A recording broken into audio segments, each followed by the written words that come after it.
Confira agora as principais novidades do mercado da bola.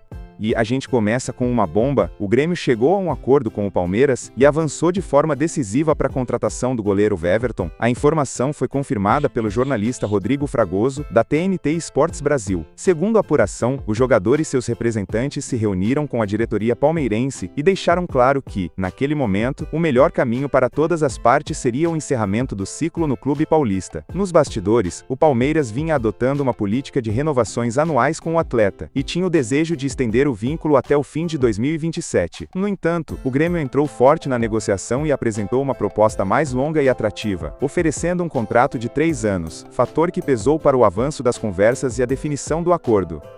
Falando agora de jogadores em fim de contrato, a situação de N'Golo Kanté chama muita atenção. O volante está nos últimos meses de vínculo com o Al Ittihad e já pode assinar um pré-contrato com qualquer equipe. O clube saudita tenta a renovação, mas encontra dificuldades para chegar a um acordo com o atleta. Nos últimos meses, diversos clubes da Europa demonstraram interesse no francês. Inclusive, o dono do Paris FC revelou que esteve muito próximo de contratá-lo, mas não conseguiu fechar negócio com a equipe saudita. Agora, quem tenta a sorte é o Fenerbahçe, que apresentou uma proposta oficial e está confiante de que pode fechar a contratação, aproveitando o pouco tempo de contrato de Kanté.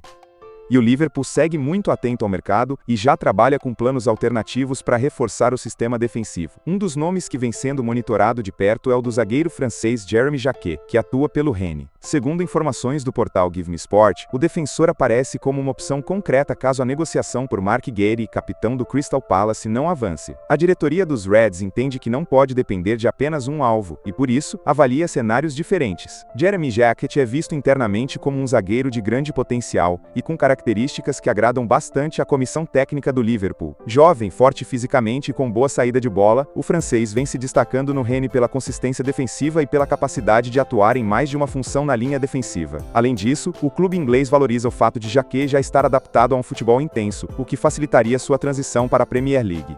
O volante João Gomes vive um momento decisivo na carreira e seu futuro no Wolverhampton parece cada vez mais distante. Mesmo sendo um dos principais jogadores da equipe nas últimas temporadas, o brasileiro sente diretamente o impacto do péssimo desempenho coletivo do clube nesta temporada. Internamente, o entendimento é de que a saída do jogador pode ser benéfica para ambas as partes, tanto esportivamente quanto financeiramente. Nos últimos meses, vários clubes importantes do futebol europeu passaram a monitorar a situação de João Gomes. O Manchester United, inclusive, chegou a planejar sua contratação para a janela de janeiro, segundo informações da ESPN, enxergando no volante um perfil ideal para dar mais intensidade, marcação e equilíbrio ao meio-campo. No entanto, as negociações não avançaram como esperado. Quem apareceu com mais força na reta final foi o Napoli. O clube italiano já tem um acordo encaminhado com o jogador e vê João Gomes como peça-chave para reforçar o meio-campo visando as próximas temporadas.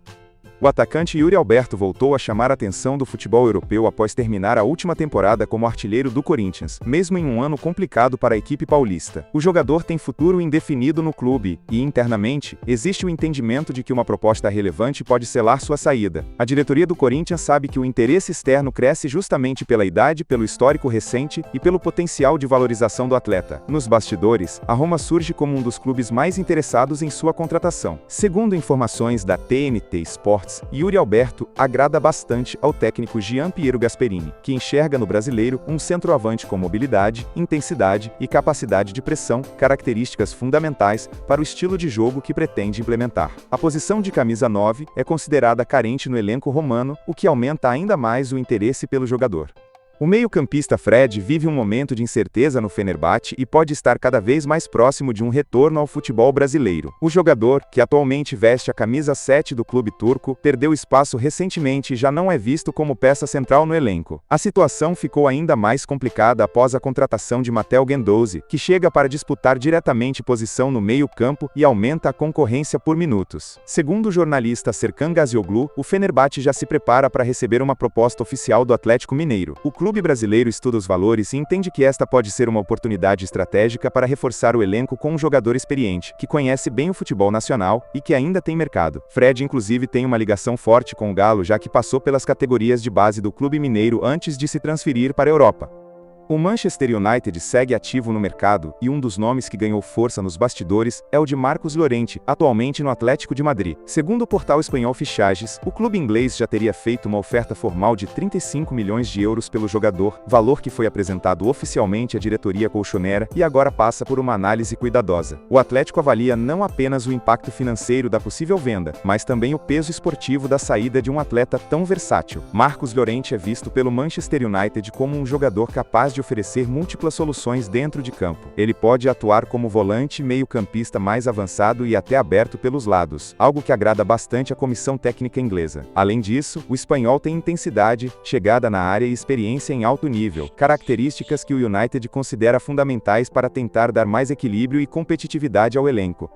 O nome de Rodrigo voltou a ganhar força no mercado internacional, e o Paris Saint-Germain aparece como um dos principais interessados em sua contratação. O técnico Luis Enrique tem pressionado a diretoria parisiense para reforçar ainda mais o setor ofensivo, mesmo contando com um elenco recheado de opções. A avaliação interna é de que, diante da maratona de jogos ao longo da temporada e do risco constante de lesões, o ataque precisa de mais profundidade e qualidade para competir em alto nível. Rodrigo vive um momento de incerteza no Real Madrid, principalmente pela forte concorrência no setor ofensivo e pelas constantes mudanças táticas. Apesar de ser um jogador decisivo em grandes partidas, o brasileiro nem sempre tem status de titular absoluto, o que abre espaço para especulações sobre seu futuro. Aos 24 anos, ele já acumula uma bagagem importante na Champions League e experiência em jogos de altíssima pressão, algo muito valorizado pelo PSG. O retorno de Lucas Paquetá ao Brasil está cada vez mais próximo, e o Flamengo parece muito próximo de concretizar a contratação do meia. Segundo Fabrício Romano, o jogador já tem acordo com o clube carioca em relação aos termos pessoais, restando apenas a definição com o West Ham sobre os valores da transferência. A expectativa é grande entre a torcida rubro-negra, que vê no retorno de Paquetá um reforço de alto nível, capaz de assumir protagonismo no meio-campo e agregar experiência internacional. Nos bastidores, a negociação é tratada com cuidado por ambas as partes. O West Ham precisa avaliar o valor da liberação do jogador, enquanto o Flamengo busca um acerto que seja viável financeiramente, sem comprometer o planejamento do clube para 2026. O meia de 28 anos, revelado nas categorias de base do próprio Flamengo, demonstra interesse em voltar ao futebol brasileiro, motivado tanto pelo carinho da torcida, quanto pela oportunidade de liderar o time em campo.